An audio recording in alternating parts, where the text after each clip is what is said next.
taxpayer dollars.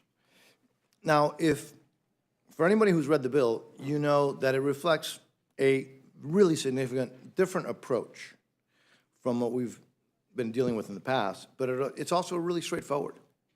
So let me just be really clear what this bill does. If you are a friend or an ally of the United States, this bill supports you. But if you're an adversarial country, an organization, or you are cozying up to the adversaries of the United States, let me be very frank, you're not going to like this bill. Among the factors considered were whether we could see demonstrated real results, whether the investments were something that advances the national security interests of the United States, and while, wherever possible, responsibly reducing spending. The State and Foreign Operations Bill totals $52.5 billion, the new budget authority, as the chairman has mentioned, which is a reduction of $7.2 billion, or 12% reduction from fiscal year 2023 enacted levels. And it's 16.4 billion, or 24% below the president's request. This amount is offset by $11.1 billion in rescissions of what I believe are clearly partisan and wasteful spending items. So this bill includes measures that address the national security threat to the United States posed by communist China. And it really responds, members, in a really aggressive, unprecedented manner. The United States must get serious about the malign and the just destabilizing, dangerous actions of communist China around the world. This bill funds important programs to counter the threat of communist China with $4.4 billion. But let me just put that in perspective. That is $1 billion above what the president requested, even though, by the way, in his request, he's spending a lot more money. $1 billion above the president's request to confront communist China. This bill supports our friends in the Indo-Pacific, and it includes new safeguards to prevent taxpayer dollars from supporting the Chinese Communist Party. You may say, what is he talking about? I'll mention that later. Yes, we go out of our way to, again, confront communist China. Furthermore, the bill encourages investment for nearshoring, obviously something that is critical to supply chains, so they are brought closer to the United States. And Americans, we are not dependent on China for essential products, essential needs. For the first time, and I'm exceedingly proud of this, for the first time, the bill provides $500 million on foreign military finance for Taiwan. That's never been done in this bill before. This is critical to support a key democratic ally that is on the front lines of China's threat and bullying. Members, another priority in this bill, which impacts, I think, all Americans, is to combat the trafficking of opioids and obviously particular fentanyl. Every single district, our districts, our neighborhoods, and our schools continue to see the effects of this deadly, deadly drug.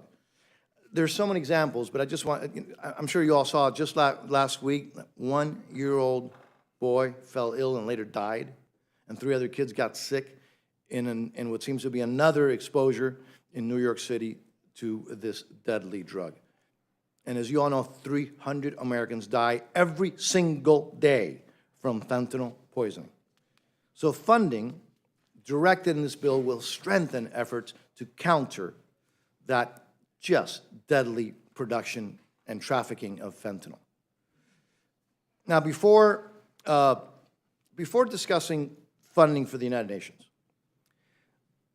I think it's important that we take a step back and let's talk about who is running the show there at the UN. This isn't the category of you can't make this stuff up, but unfortunately, it's true.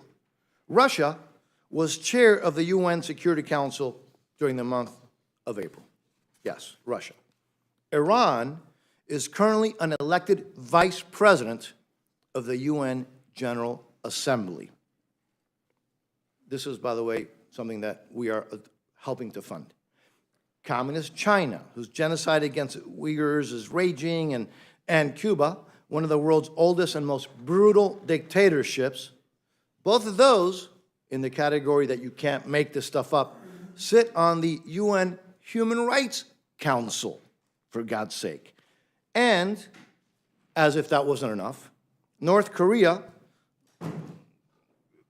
I don't even know how to begin to describe the regime in North Korea. That terrorist state that starves its own people, that threatens the world, is a member of the World Health Organization. While Taiwan, by the way, a responsible democracy, they have been blocked from membership to that body. Really? Really? It sounds like fake, but those are the facts. So therefore, my dear friends, it should come as no surprise that no funds are included in this bill for the UN regular budget. U.S. contributions for UN peacekeeping were reduced to comply with U.S. law. I know, novel concept, we are going to comply to U.S. law in this bill when it comes to that function. And furthermore, contributions to international organizations in a responsible way are cut by 82%. This bill also prohibits funds from the Green Climate Fund and the Clean Technology Fund. Furthermore, to address the just crazy expansion of bureaucracy, the bill eliminates funding for special envoys and special representatives that are not authorized by you, by us, by Congress, or have not been confirmed by the Senate. Look, let's be very clear. If they're that important, for God's sake, have them authorized or have the Senate confirm them. I want to mention a few allies. This bill provides unwavering support for our democratic ally Israel and recognizes the vital security partners in the region. Finally, and I think equally as important, this bill includes all long-lasting pro-life protections, which include a prohibition on all taxpayer funds from being used to pay for abortions, and builds on those requirements by applying the Protecting Life and Global Health Assistance Policy to all global health funding. Yes, in this process, we have differences. And we have differences among ourselves, and we clearly have partisan differences.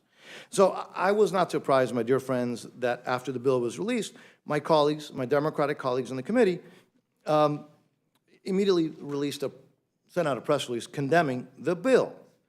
I will have to tell you that I was surprised by some of the issues that my Democratic colleagues put in their press release as specific issues that they have problems with this bill. And I'm going to ask later if I can submit for the record the press release that my Democratic colleagues put out. Without objection. Thank you. So let me just kind of read some of this. The press release expressed that, I'm going to quote, the bill, this is some of the problems that my Democratic colleagues had on the bill in writing. They put this, that the bill prohibits funding, which, by the way, it does, from, quote, for, quote, the Wuhan Institute of Virology, yeah, we do have that prohibition, the Eco Health Alliance, gain of function research, and any lab controlled by China, Russia, Cuba, Iran, North Korea, and Venezuela. End of quote. I'm quoting from the press release of our esteemed Democrats on this bill. Well, look, that list, that is the official list of foreign adversaries of the United States. So yeah, absolutely. We have language, we explicitly do not permit funding for those countries. Does anybody think that taxpayer money should go to those countries? That's a difference of opinion that we clearly have with this bill. There's also something else I'd like to quote. They express, our Democratic friends, who I have great respect for, concern with the, quote, partisan writers, but they highlight some, and this is one that they highlighted.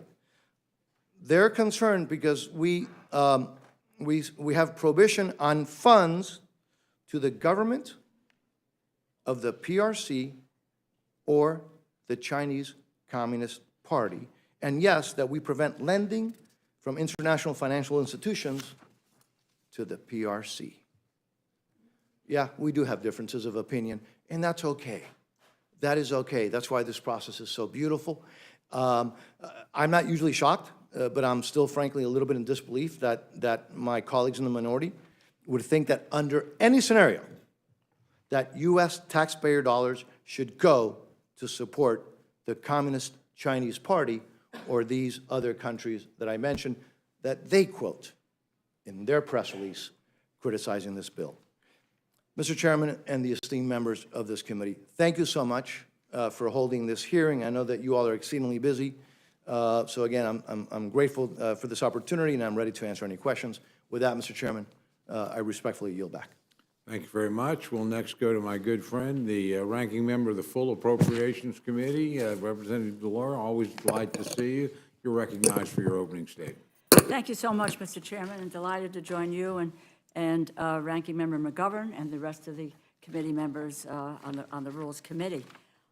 Let me begin with some comments that were made by President Trump's former Secretary of Defense, Mark Esper. He had this to say in response to this bill's proposed cut of the state and foreign operations allocation by nearly 1/3. And I quote, "When we don't lead, we create a vacuum that will be filled instead by China." He continued, "America's leadership means more than just military capability. Diplomacy and foreign assistance are part of it too. This proposed budget would upend that relationship by gutting our civilian toolkit and depriving America of the diplomatic leadership whose benefits I have seen last a lifetime," end quote. I have further quotes from Admiral James Stavridis, from the United States Global Leadership Coalition, the American Jewish Committee, Catholic Relief Services, Christian Connections for International Health, CARE, Interaction, and president of the One Campaign, and all who come out in opposition to this bill. So I would like to submit this compilation of letters along with my written testimony. Without objection. Thank you. Thank you.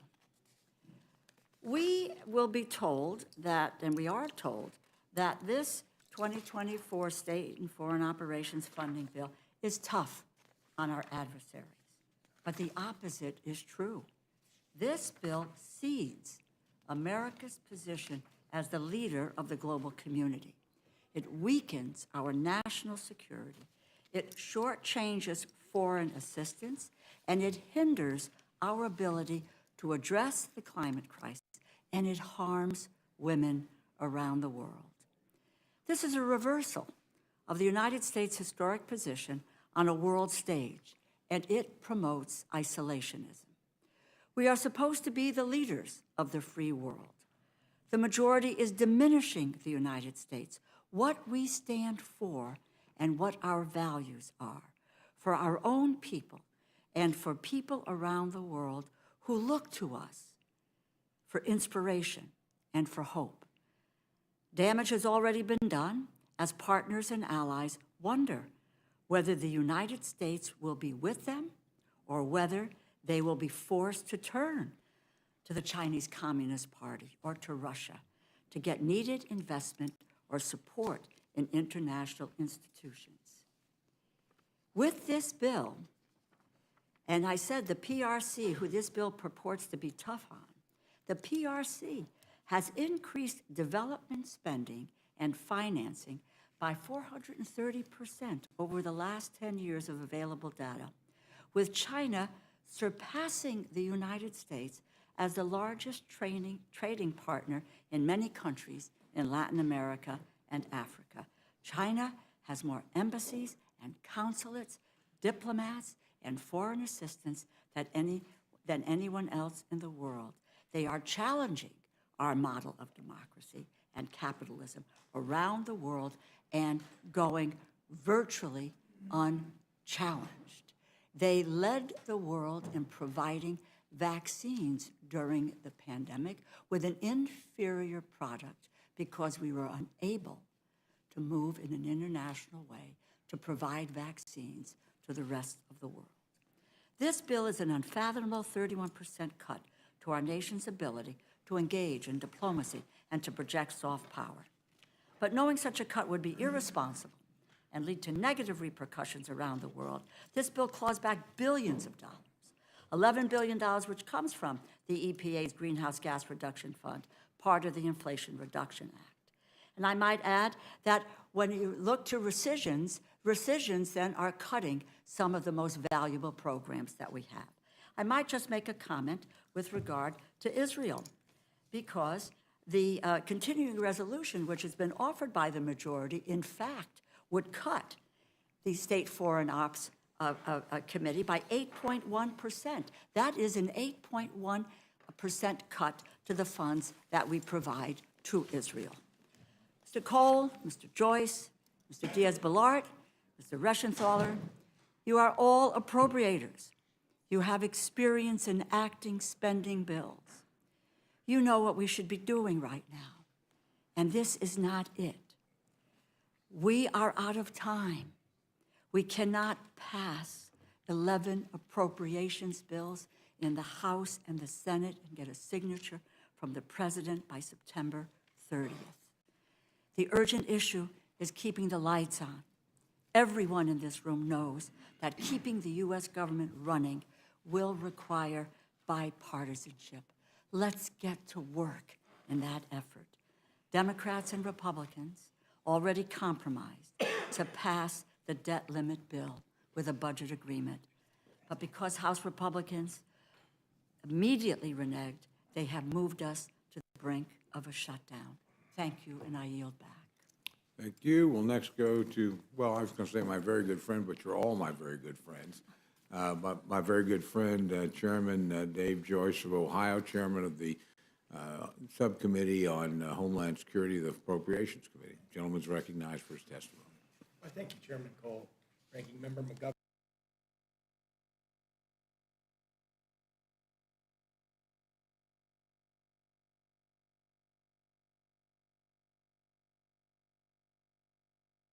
Billion for the Department of Homeland Security, an increase of $2.1 billion above the fiscal year 2023 level. In addition, this bill also includes $20.3 billion for disaster response and recovery activities, including support for devastating wildfires in Maui, Hurricane Idalia. This administration's border security crisis has raged for more than 2 years. If you turn on your TV, it's clear that their policies and funding priorities have not worked. We have seen more than 2 million migrants cross the border illegally each of the last 2 years, and this year's numbers are on the same trajectory. The reason is obvious. This administration is sending all the wrong signals to the cartels and migrants with its open border policies and failure to enforce this nation's immigration laws. This bill forces this Biden administration to do what it will not do on its own to address the border security crisis that has been raging for the last 2.5 years. The funding and policy provisions included in this bill are in lockstep with the provisions of H.R. 2, which together will put us on a path to securing the border. Unlike recent homeland appropriation bills and the President's request, this bill will return to the tried and true border security approach by investing in methods that both secure the border and deter those who have no legitimate basis for entry. This bill includes $2.1 billion for physical barriers with explicit conditions that the funds will be put on the contract quickly. We all know that walls work. The bill also provides $500 million to hire more Border Patrol agents to reach an end strength of 22,000. This bill increases funding for border security technology so our agents and officers have the latest, most effective equipment to detect and deter illegal activity. Detecting fentanyl and other narcotics that are ravaging our communities is a priority for all of us. So the bill provides $305 million for non-intrusive inspection equipment at the nation's points of entry. Detention is a deterrent to those who seek to abuse our immigration system and falsely claim asylum. As a result, This bill provides funding for 41,500 detention beds, which is 16,500 more than this administration requested, to ensure ICE has adequate capacity to detain those with final removal orders or pose a risk to public safety, as well as migrants who cross our borders without a legal reason to do so. To counter the growing threat of Chinese influence on the Indo-Pacific, the bill provides an additional $335 million to the Coast Guard for fast response cutters. And to increase our presence in the Arctic, the bill provides funds for the Coast Guard to acquire a commercial icebreaker to extend U.S. sovereignty and counter Chinese and Russian expansion into our polar regions. Simply put, the bill before you today ensures that the men and women of the Department of Homeland Security who work tirelessly on our behalf have the resources and tools they need to protect this great nation. I urge my colleagues to support it. Thank you again for holding this hearing. I'm looking forward to your questions, and I yield back. Thank you very much, and we now go to my very good friend, the ranking member of the Homeland Security Subcommittee, the full Committee of Appropriations, Mr. Cuellar of Texas. Mr. Chairman, Cole, thank you so much for allowing me here. Ranking Member McGovern, thank you so much. And to all the members of the committee, thank you so much, including Mr. Massey. But I do also want to thank my fellow, he was smiling at me. I want to thank our ranking chairwoman, also member, and my colleagues here. I just want to say that, look, if we would do a situational awareness analysis, I think the threat right now is the shutdown, and I wish we would be here talking about a CR instead of trying to pass a bill on Homeland or the other bills that we know are not going to go very far in the next 8 days. In fact, the president just put a statement that he would veto the Homeland Security bill as presented right now. We should be focusing on a CR, and I'll tell you why. I live on the border. I don't just go visit the border, and I've been talking to Border Patrol agents. I've been talking to some of the Border Patrol chiefs. In fact, I talked to Secretary Mayorkas yesterday and Troy Miller and other folks, and they're worried about if there's a shutdown, because if you look at the numbers of people coming in and the stress that the Border Patrol are facing right now, and then to tell them that you're going to continue working without a paycheck while they have, they got mortgages, they got things that they have to pay, they got families, they got kids who are going off to school. We should be focusing on a CR so we can allow the process to work. Mr. Chairman, we've done this, and ranking women, DeLaw, we've done this so many times. We know what happens here. And we should be focusing on a CR. But nevertheless, let me give you my thoughts on the Homeland Security bill itself. Chairman Joyce is a good friend of mine, and we certainly think if we were put in a room together, I think we can work this out rather quickly. And I just have to say, there are a lot of good things on the bill, but there's a lot of things that are missing on the bill itself. So let me just say, we got to understand the border. Some of y'all paint the border as a very dangerous war zone. I would say if you look at the stats, murder, rape, assault, the border is actually a lot safer. If you take Laredo as an example, it's lower, those rates are lower than here in Washington, D.C. Actually, Washington, D.C., if you look at crime statistics, we're in a more dangerous area than the border itself. Now, that is on the crime itself. But if you look at migration issues, yes, we are. We do have some issues that we have to address. But I would say that we need to stop looking at the border as the 1 yard line, because we are talking about putting so many resources on the 1 yard line called the border. What we ought to do is extend the perimeter and look at what we ought to do on the 20-yard line. We ought to look at more resources outside the border, give Homeland authorities where they can do the work outside the border, and look at how we can work with Mexico, Central America, Panama, Colombia, and other countries to address this issue. Now, this bill has a lot of bipartisan investments and requirements that we need to look at, but there's still some things that we need to look at. I'll start off with the border. I know that for a lot of y'all, the border wall is so important to address, but again, it is a 14th century solution to a 21st century problem. When you look at the people coming in, there are some people that want to come in that try to evade, but the majority of the people that we're seeing right now are going to turn themselves in because they're asking for asylum. Now, I don't want to get into the debate of asylum because most of those folks don't qualify under the law. The law is you got to have persecution by the state based on religion, sex, or one of those reasons. If it's drought or it's another reason, crime and all that, it doesn't qualify him for asylum. I don't want to get into the debate of asylum right now, but I do want to say that if you think a wall is going to stop them, it's not. It's not going to happen. Let me give you a reason. I know our governor talked about putting some buoys. That was only less than a quarter of a mile of the buoys for a 1,200-mile border. Quarter of a mile, less than a quarter of a mile for 1,200 miles. You talk about the wall, let's look at where the boundary is on the U.S.-Mexico border. If you look at the 1,200 miles river that we have, the boundary is actually the middle of the river. Do we put a fence there? No, we don't. Do we put it at the river banks? No, we don't, because if you put it at the river banks, the water's going to get it washed off. So we usually put the fence about a quarter mile or a half a mile away from the river. So if somebody's asking for asylum, they'll cross the river, they'll touch the river banks, they'll walk up a quarter of a mile, they'll walk up to a half a mile, and then ask for asylum. So does a fence stop them when we're spending $36 million a mile when we can use $3 million a mile? No, it doesn't.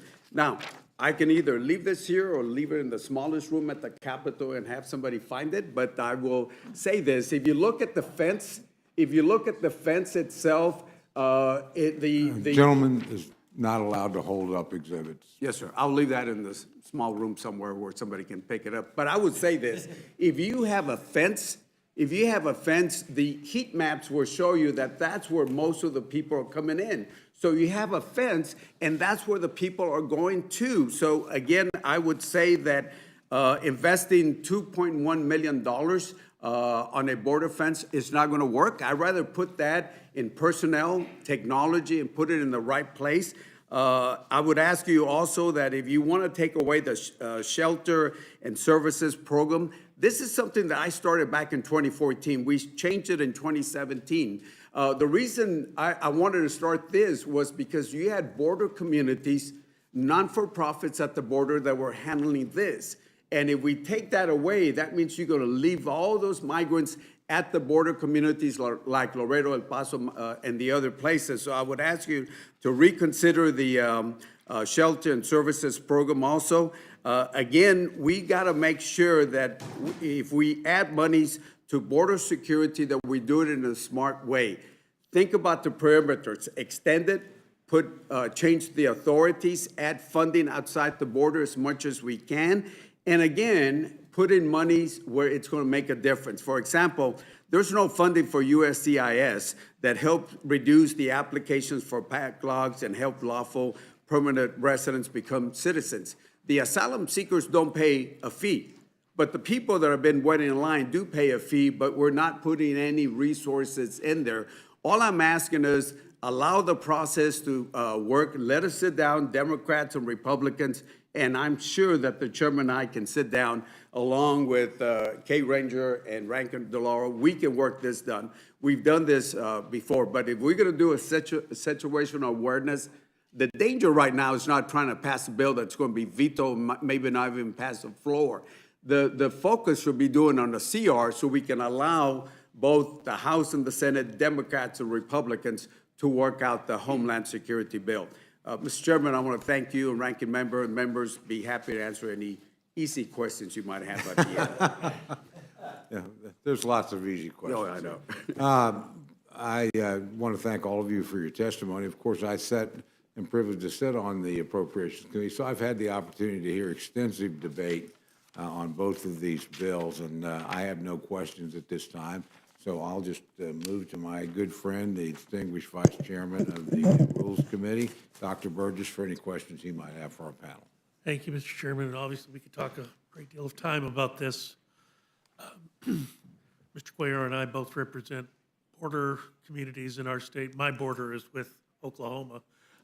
which is a separate That's problem. that could be a very dangerous border, especially when they take our football players. Yes, they there. take our football players, you're right. Actually, they come of their own free will, just in vast numbers, we're happy to say.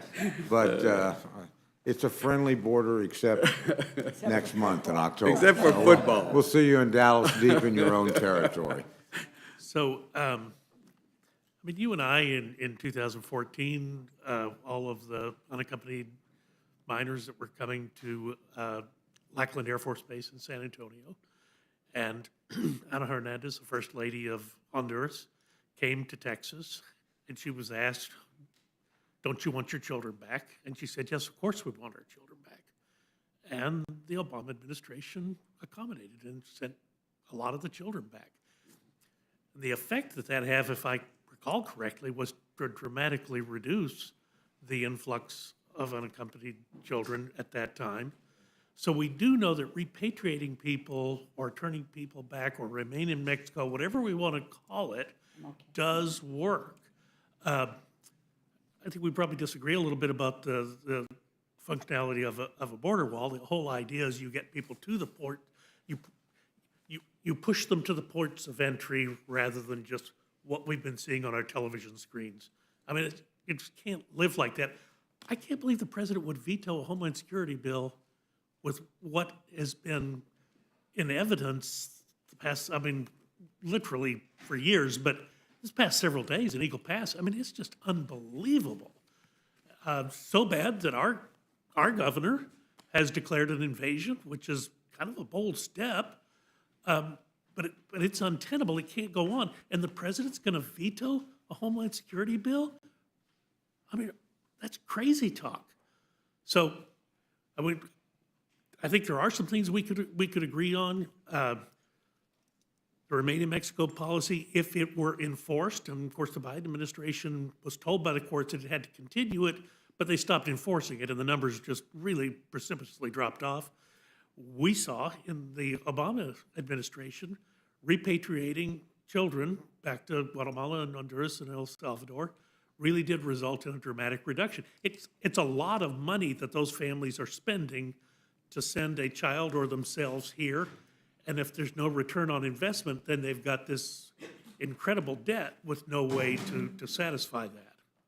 Yeah, and I do want to say that we do have to put resources, and I'm for border security. I don't stand for open borders, and it's just how we get there. For example, why don't we put more money into the USCIS and immigration judges and have them be at the border so they can give them a thumbs up or thumbs down and see who qualifies under credible fear or under asylum. Why don't we go ahead and give Homeland a little bit more authority where they can do the work outside the border? Because right now they're just playing defense. If you look at the images that we're seeing right now in El Paso and Eagle Pass right now, basically you have DPS.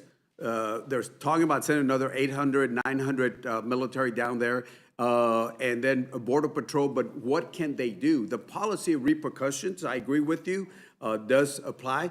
In fact, working with those countries are very, very important in providing resources to address that. At one time under the Obama administration, Mexico was actually stopping more people at their southern border than our U.S. Border Patrol. So again, this is why I emphasize extending our priorities will be very, very important.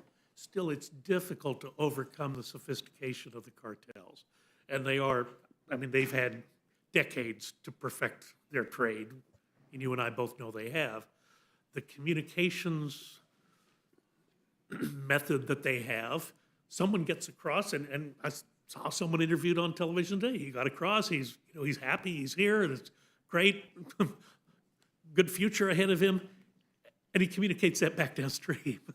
And hey, those guys that were going to charge you $8,000, $9,000, $10,000, they got me here. It worked. I recommend you try it as well. And that's what drives the pressure.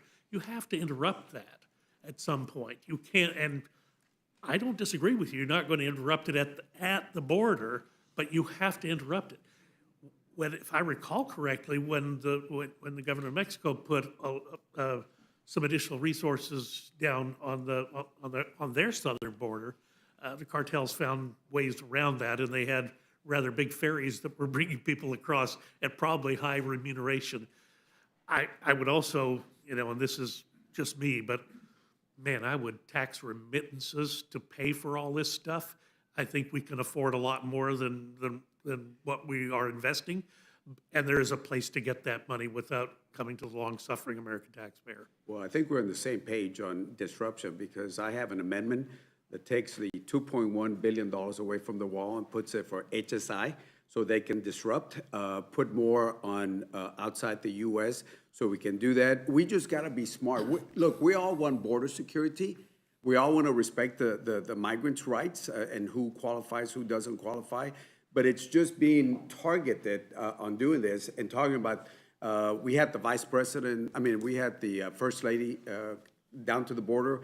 This weekend, the president, as far as I know, the president of Honduras, she's coming down to the southern border because, again, like you said, they want their kids back. Who wants to lose that generation? And I remember that. You, Kay Granger, myself, and other folks were down there. Thank you. We're on the same page. We just gotta, We're not you gotta exactly- include us, you gotta include Democrats We're on not the exactly solution. on the same page. Yeah. But, Mr. Diaz-Balart, I really so enjoyed your presentation today. You did an excellent job. I thought you were quoting from the Babylon Bee about North Korea at the World Health Organization. And I've fought for years to try to get Taiwan observer status at the World Health Organization. Maybe it's time just to eliminate funds for the World Health Organization. They really haven't, I think, provided anything of value to the American people. But thank you all for being here. We've got a long day ahead of us. I'll yield back, Mr. Chairman. Thank you very much. I now turn to my very good friend, distinguished ranking member of the Rules Committee, Mr. McGovern, for any questions he may have. Yeah, well, first of all, let me just say, Mr. Joyce, everybody doesn't believe, as you said, that walls work. They don't. And in fact, we know that. Mr. Cuellar just talked to you about how people are getting around it. Mr. Burgess just talked about how cartels are sophisticated in finding ways around it. So if we want to talk about border security, we ought to have a conversation about that. But let's have a conversation about border security, but let's have it in 2023, not 23 BC, when walls were the only thing that worked. And let's talk about things that actually keep the border secure, and not simply things that make Donald Trump happy. And I think that's what this is happening here. And Mr. Diaz-Balart, I think we all share the view that North Korea is a bad player, but I was wondering where all my friends were when Donald Trump made the statement that about Kim Jong-un, that we fell in love. There was no pushback about that, or all the pro-Putin statements, and all the bowing to Russia.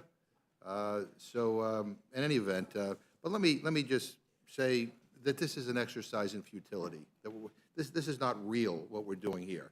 I mean, and let me just put some facts on the table. This is a statement of administration policy on H.R. 4365, the Department of Defense Appropriations Act of 2024. And it says if the President were presented with H.R. 4365, he would veto it. Here's the statement of administration policy on H.R. 4368, the Agriculture, Rural Development, Food and Drug Administration and Related Agencies Appropriation Act of 2024. If the President were presented with H.R. 4368, he would veto it. Let me read to you the statement of administration policy on H.R. 4367, the Department of Homeland Security Appropriations Act of 2024. If the President were presented with H.R. 4367, he would veto it. Let me read you the statement on administration policy on H.R. 4665, the Department of State Foreign Operations and Related Programs Appropriations Act of 2024. If the President were presented with H.R. 4665, he would veto it. And there's lots of explanations and lots of detail on why he would veto it. So we know the President would veto these bills, all right? Now let me ask you a question. Have any of you been given assurances from the United States Senate, the appropriators or the Senate minority leader or majority leader, that if, assuming we pass the rule next week, which is we can't assume that in this place anymore, but assuming we actually take these up, have you been given an assurance that the Senate will take these up? Anybody? I've had the opportunity to talk with my Senate counterparts, and we all believe that the issues at the border are very important, and you can't believe for a moment that we're going to continue to sustain the debts we But have, that thanks wasn't to my federal. question. My question was, do we have an assurance that they will take up their version and that there's time to negotiate the differences between the House and Senate by next Saturday? Well, I don't have an assurance from them, but we can't get there unless we pass these bills and start the conversation. But I do want to take issue with the Border Patrol, Chief of the Border Patrol, who does believe that walls will keep people out, and it does detain people from the flow from coming here. And so I have to rely on experts who are actually in the field to do that. Yeah, and I was a history major in college. I don't know of any wall that someone hasn't climbed over, dug under, or gone through. But anyway, the time for this kind of detailed conversation about this, as we, right before, it's not right before a shutdown, it was in June. And we could still have that conversation in more detail, but we need to get a continuing resolution passed so we don't shut the government down. Mr. Diaz-Balart. No, thank you, Mr. Ranking Member, always a pleasure. So I also have had conversations, and as you know, that the process is, Senate will do their part, we do our part, and we go to conference. So this is why I'm very optimistic that then you will vote this rule forward so we can start that process. Thank you very much. Yeah, well, again, I appreciate the conversation. I appreciate your response, but that doesn't answer my question. I'm just trying to deal, we know that the administration is going to veto these bills. I think we pretty much know that these are dead on arrival in the United States Senate, so there's lots of big differences here. So assuming that all of the bills were passed, there's still some bills that haven't been marked up in appropriation? On to full committee yet, that's the So those labor are- HHS and CJS. So is not- we can't even consider those in rules yet, right, because they haven't come out of Appropriations Committee. So the idea that all of these bills are going to be passed, the Senate's going to do their thing, we're going to negotiate all the differences to get everybody so that we're all in agreement on major policy issues, lots and lots of policy issues. That's just not real. We all know that. So I don't know if this is the price, for, maybe we'll ask some of the people who've been voting against the rules when they testify whether or not, they will vote for a CR if we go through this exercise next week. I think my answer, no. So it's like, what are we doing here? This doesn't make any, I don't quite get this. We have no issue, I mean, so can I just ask, does anybody, do you favor a government shutdown? No, sir, I wasn't elected to shut down the government. I was here to make it work on behalf of the American people. Mr. Diaz-Balart, do you favor a shutdown? I echo his words. I didn't hear you, what? He echoes his. I'm sorry, I echo okay. Chairman Joyce's words, so no. Okay. So, all right, and none of us on the Democratic side want to shut down, so why aren't we negotiating bills that can actually make it to the president's desk and get signed into law? And in the short term, why aren't we negotiating around a continuing resolution, knowing that a week from Saturday, the government shuts down, and we don't have a draft of anything? And I just don't understand, why we're doing this here.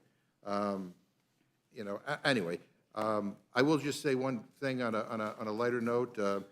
It's good to see Cesar Gonzalez here, who worked on the Rules Committee with your brother, Lincoln, when he was here. Just because you're black doesn't mean you have to vote Democrat. This year, in order to see benefits for our communities, we need to vote outside the box. Find out more by visiting us at tuconservative.org.